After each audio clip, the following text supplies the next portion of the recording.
My name is Elena Vance. I am 28 years old, and I am the executive director of the Safe Harbor Scholarship Fund. To the public, I am a success story, a former foster child who built a nonprofit empire to help at-risk youth. But to the three people sitting in the third row of the Riverside University auditorium today, I am a ghost. 2 months ago, I received a formal letter from President Walsh inviting me to be the keynote speaker at this year's graduation ceremony. He wrote that my work embodied resilience and integrity. I almost declined. But then I looked at the roster of graduating students, and I saw her name, Bella Lawson, Bachelor of Arts in Communications. My younger sister. The golden child. The liar. 13 years ago, on a night when the wind was howling like a wounded animal, my father opened our front door and shoved me out into a Category 1 storm. I was 15 years old. I wasn't wearing a coat. I wasn't wearing shoes suitable for the freezing rain. I was begging him to listen, begging him to believe that I hadn't taken grandmother's pearl necklace. But he didn't listen. He looked at me with a disgust that still wakes me up in the middle of the night. He pointed a trembling finger at the darkness outside and said the words that severed our bloodline forever. Get out. I don't need a sick daughter like you in this house. He called me sick because Bella had convinced them I was a pathological liar and a thief. They watched me walk into the rain, and they locked the door. They thought that was the end of my story. They thought I died or disappeared into the system. They didn't know that the car that hit me that night was driven by Dr. Evelyn Vance, the dean of this very university. They didn't know she saved me, adopted me, and helped me build a life far bigger than the one they denied me. And now, they are sitting in the audience, holding flowers for Bella, waiting to hear a speech from a distinguished guest. They have no idea that the speaker is the daughter they threw away like garbage. They have no idea that in exactly 5 minutes, I am going to walk onto that stage and turn their perfect day into a reckoning. To understand why I walked into a storm that night, you have to understand the dynamic of the Lawson house. My sister Bella wasn't just the golden child. She was a performer. If I got straight A's, I was doing what was expected.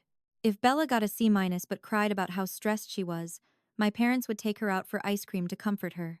The lying started small borrowed sweaters that disappeared, broken vases blamed on my clumsiness.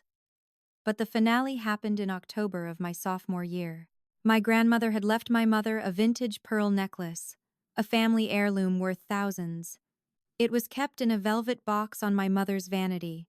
Bella, desperate to impress her friends, had snuck it out to school. I saw her wearing it in the hallway.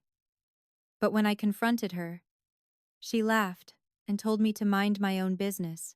By the time she came home, the pearls were gone. She had lost them.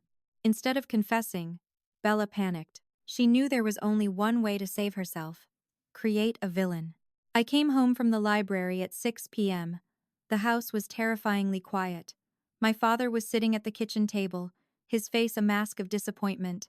My mother was holding Bella, who was sobbing into her shoulder with the theatrical intensity of a soap opera star. "Sit down, Elena," my father said.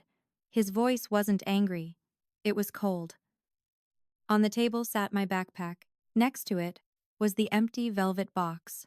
"We found this in the bottom of your bag," he said. "Bella told us everything. She saw you take it this morning. She said you were jealous that Mom promised it to her for graduation." "What?" I looked at Bella.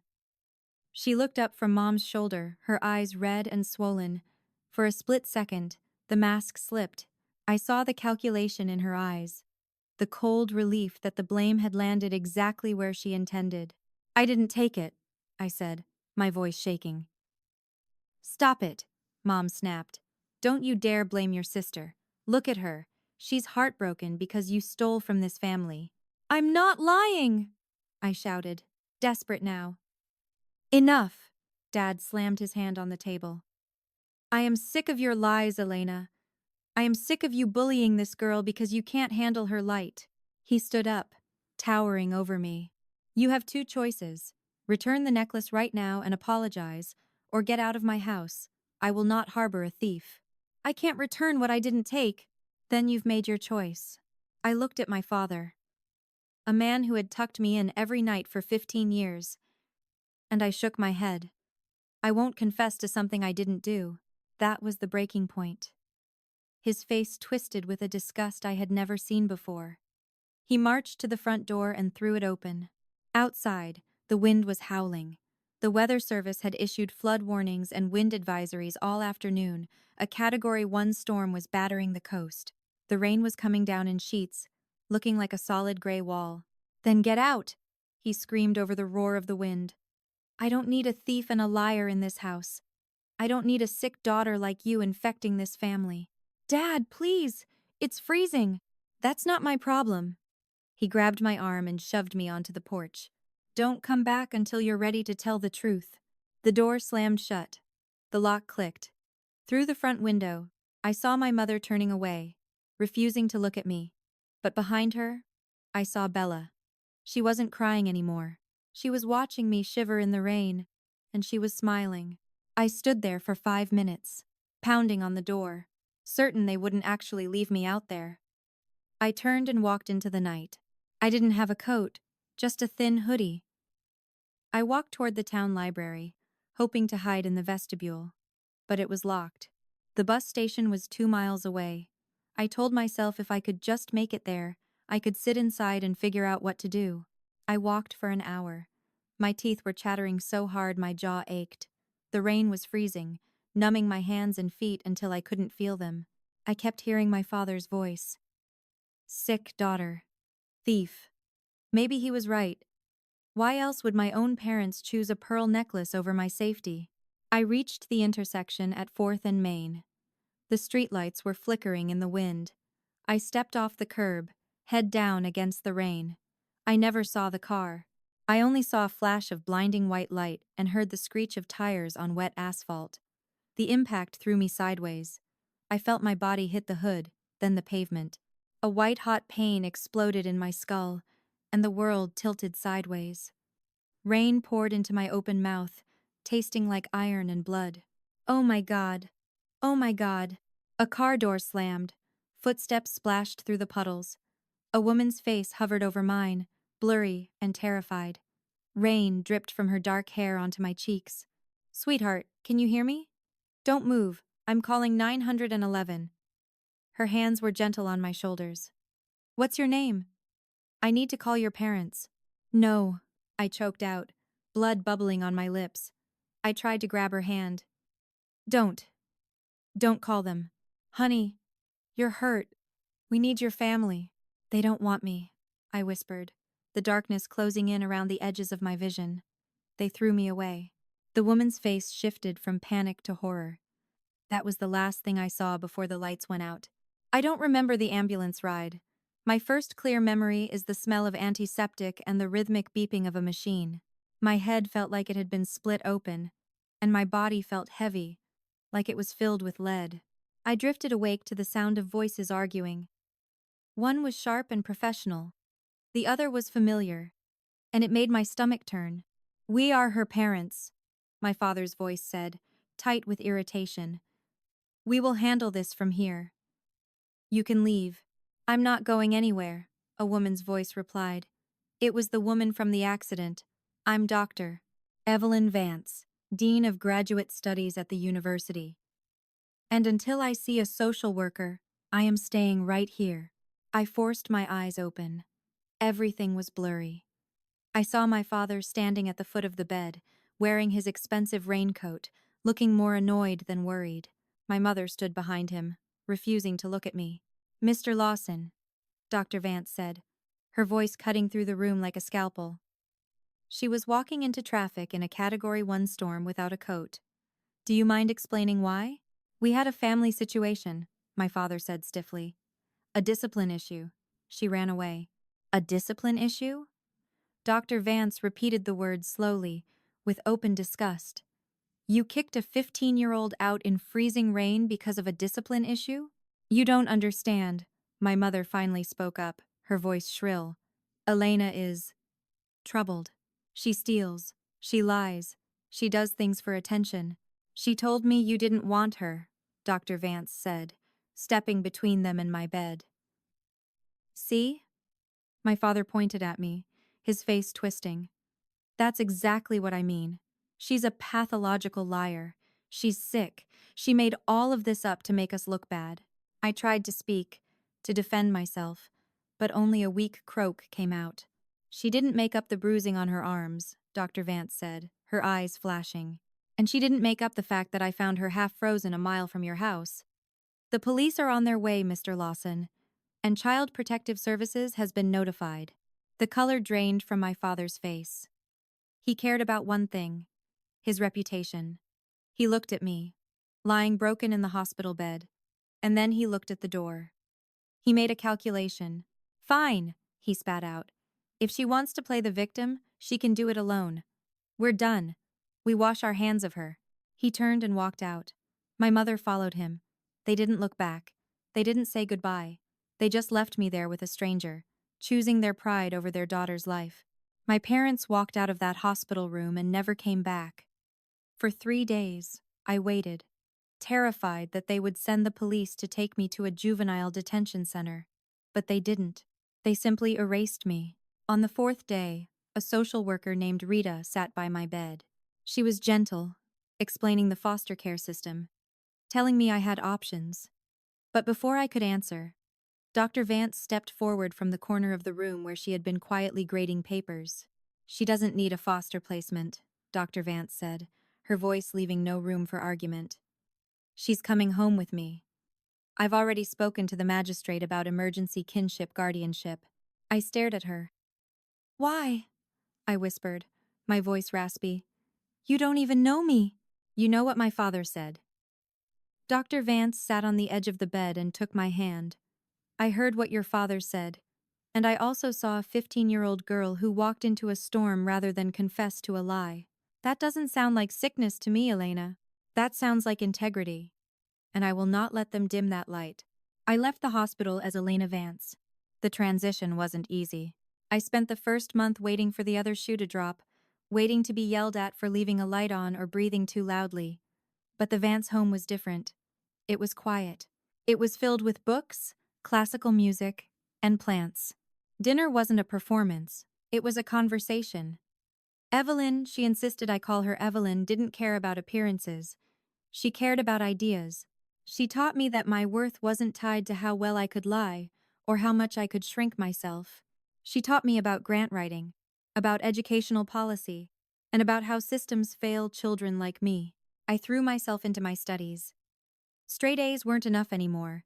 I wanted to be undeniable. I graduated high school as valedictorian, an honor my parents never saw. I went to college on a full academic scholarship, majoring in social justice and nonprofit management. By 25, I had founded the Safe Harbor Scholarship Fund. It was designed specifically for students who had been displaced, disowned, or abandoned by their families. In 3 years, we raised $2 million. We helped 50 students stay in school. My face started appearing in educational journals. I was building a legacy of compassion and truth, while the Lawsons were presumably still polishing their perfect, hollow reputation. I had built a life they couldn't touch, and I had done it all without them. The morning of the graduation ceremony, I woke up before my alarm. I stood in front of the full-length mirror in my guest room at Evelyn's house, smoothing the lapels of my navy suit. I looked successful. I looked composed. I looked nothing like the shivering, soaked 15-year-old who had been discarded like trash 13 years ago. Evelyn knocked softly and entered, holding a small velvet box. Nervous? She asked. A little, I admitted. Not about the speech, about seeing them. Evelyn opened the box. Inside lay a string of vintage pearls, lustrous, heavy, and real. These belong to my mother, Evelyn said, fastening them around my neck. The irony wasn't lost on me. My biological family had destroyed me over a missing pearl necklace, a cheap trinket compared to the trust they broke. Now, my real mother was draping a family heirloom around my neck without a second thought. You aren't the girl they threw away, Elena, Evelyn whispered, stepping back to admire me. You are the woman who built herself back up. Remember that when you walk out there. We arrived at the university an hour early. The backstage area was a hive of nervous energy. Faculty members adjusted their robes. Staff checked microphones. I stayed in the wings, hidden from the filling auditorium, watching through a gap in the heavy velvet curtains. I scanned the rows of graduates until I found her. Bella. She was sitting in the third row, wearing honor cords, laughing with a friend. She looked exactly the same, just older. The golden child, waiting for her applause. Further back, in the eighth row, I saw my parents. My father was checking his watch, looking bored. My mother was fixing her hair in her phone camera. They looked so ordinary. For years, they had been monsters in my nightmares, looming giants who held my fate in their hands. Now, they were just two small people in a crowded room, completely unaware that the ground was about to shift beneath their feet. "Miss Vance?" President Walsh appeared at my elbow. I took a deep breath. The lights in the house dimmed. "Ladies and gentlemen," President Walsh's voice boomed over the speakers. "Today, we celebrate resilience. We celebrate the power of second chances. Please join me in welcoming our keynote speaker, the founder of the Safe Harbor Scholarship Fund, Miss Elena Vance." The applause rippled through the room. I stepped out of the shadows and into the blinding stage lights. I walked to the podium, my heels clicking a steady rhythm on the floor. I placed my notes down, looked up, and locked eyes with the third row. The applause died down as I gripped the sides of the podium. The stage lights were blinding, but I could see them clearly. Bella, in the third row, was adjusting her cap, looking bored. My parents, in the eighth row, were scanning the program, probably wondering why the keynote speaker's name sounded vaguely familiar but looked different in print. "Thank you, President Walsh," I began, my voice amplified and steady. "And congratulations to the class of 2024. I paused, letting the silence stretch just long enough to make people look up. "Today, we talk about resilience. We talk about overcoming obstacles. But often, we treat resilience as an abstract concept. So, instead of giving you advice, I want to tell you a story." I looked directly at the eighth row. My father frowned, squinting at the stage. 13 years ago, a 15-year-old girl was kicked out of her home in the middle of a Category 1 storm. She wasn't kicked out because she was dangerous. She was kicked out because she refused to confess to a crime she didn't commit. A ripple of uneasy whispers moved through the crowd. Bella froze. Her hand, which had been tucking a strand of hair behind her ear, stopped midair. Her family told her she was sick. They told her she was a liar and a thief. Her father opened the door to the freezing rain and told her he didn't need a daughter like her. My mother's hand flew to her mouth. My father turned pale, his eyes locked on me. He finally recognized the voice. That girl walked into the storm with nowhere to go. She was hit by a car that night. She nearly died on the pavement. And while she lay in the hospital, her parents told the doctors they were washing their hands of her because she was a discipline issue. The auditorium was deadly silent now. You could hear a pin drop. Bella was staring at her lap, her shoulders shaking. Her friends were looking at her, confused. "But the woman who hit her didn't leave," I continued, gesturing to the front row where Evelyn sat, beaming. "She stayed. She realized that family isn't defined by biology. It is defined by who shows up when it's raining. She took that broken girl in, gave her a name, and gave her a future." I took a deep breath and delivered the final blow. That 15-year-old girl was me. And the woman who saved me, Dr. Evelyn Vance, is the reason I am standing here today as the director of the Safe Harbor Scholarship Fund. The crowd erupted not in polite applause, but in a wave of shocked, emotional cheering. But in the third and eighth rows, 3 people remained seated, frozen like statues, as their perfect public image crumbled around them. I walked off the stage to thunderous applause, but I didn't stay to bask in it. I slipped into the wings, watching through the gap in the curtains. The ceremony continued, but the energy in the room had shifted. The air was thick with whispers. Then, President Walsh called her name. "Bella Lawson, Bachelor of Arts in Communications." Bella stood up. She looked like she was walking to the gallows. She crossed the stage with a tight, forced smile, her hands shaking as she accepted her diploma. The applause was thin, scattered, and polite. Her friends in the front row, who had cheered loudly for others, barely clapped. They were looking at her with a mix of confusion and betrayal. 10 minutes later, I was standing in the reception hall with Evelyn when a security guard approached. "Miss Vance," he said, "there are some people asking to see you. They say they're your parents." "I'll handle this," Evelyn said protectively, stepping forward. "No," I put a hand on her arm. "I need to do this." I walked to the side entrance. My biological parents stood there, looking smaller and grayer than I remembered. Bella hovered behind them, her eyes red and swollen. "Elena," my father started, his voice cracking. We didn't know. We didn't know you were the speaker." "I'm sure you didn't," I said calmly. "We owe you an apology," my mother whispered, reaching out a hand I didn't take. "You didn't make a mistake, Mom. You made a choice," I replied.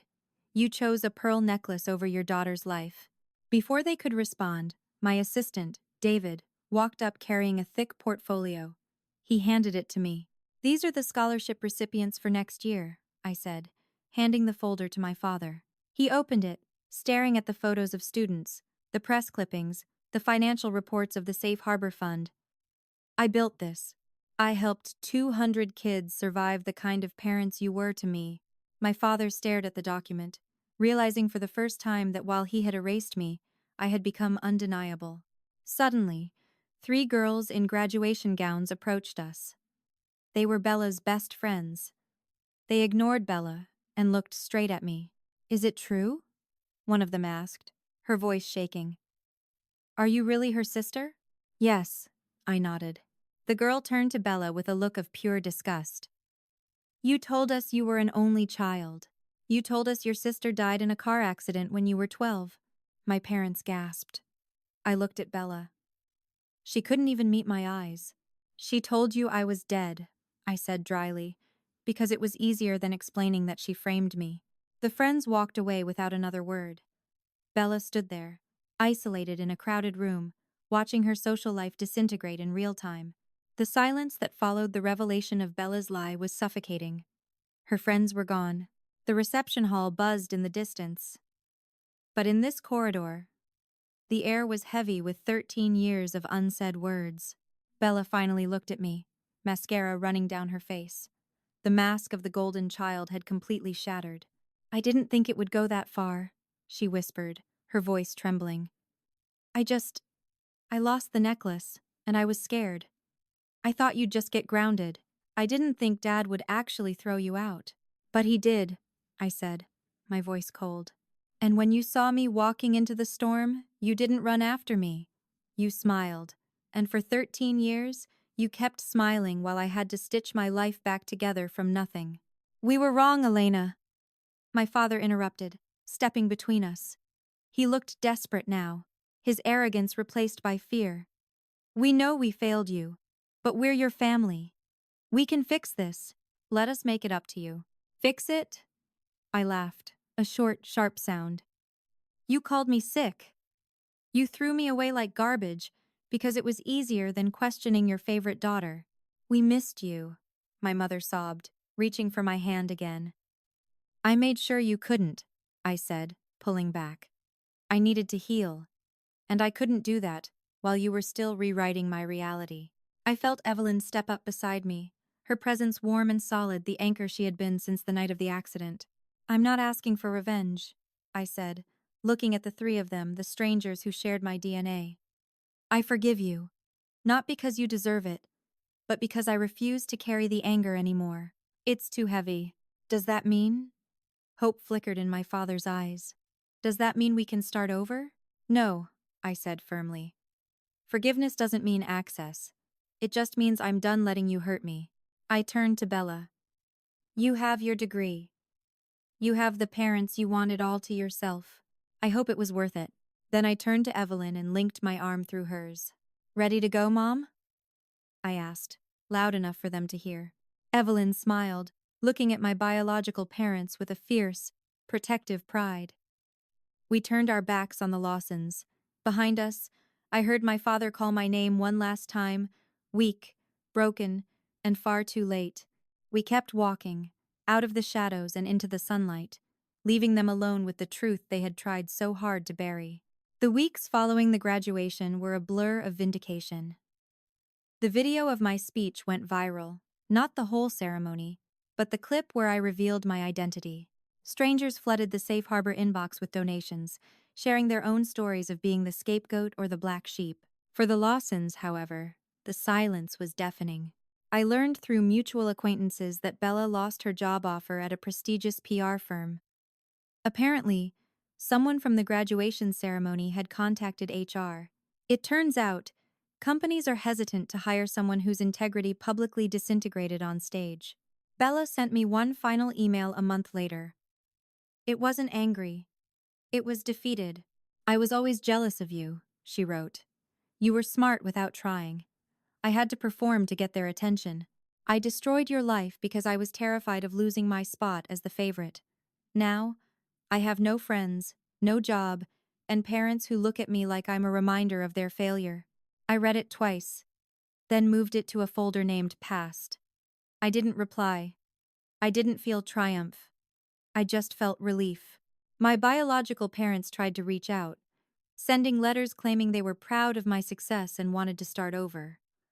I had them return to sender. I finally understood that they didn't want me. They wanted the reflected glory of the director of the Safe Harbor Fund. They wanted the daughter who succeeded, not the 15-year-old they threw into a storm. A year later, on the anniversary of that night, I drove past my childhood home. I parked across the street and looked at the front door where my father had shoved me out. I expected to feel pain. Instead, I looked at the passenger seat where Evelyn sat, holding a thermos of tea and smiling at me. "You okay?" she asked. "I am," I smiled, putting the car in gear. "That girl who lived there? She survived. She's free." I realized then that revenge isn't about destroying the people who hurt you. It's about outgrowing them. It's about building a life so full, so loud, and so beautiful that you can no longer hear the voices that told you were sick or broken. If you are watching this, and you are currently standing in a storm, whether it's a toxic family, a lying sibling, or a world that doesn't believe you, please listen to me. Your worth is not determined by who rejected you. It is determined by how you rebuild after they leave.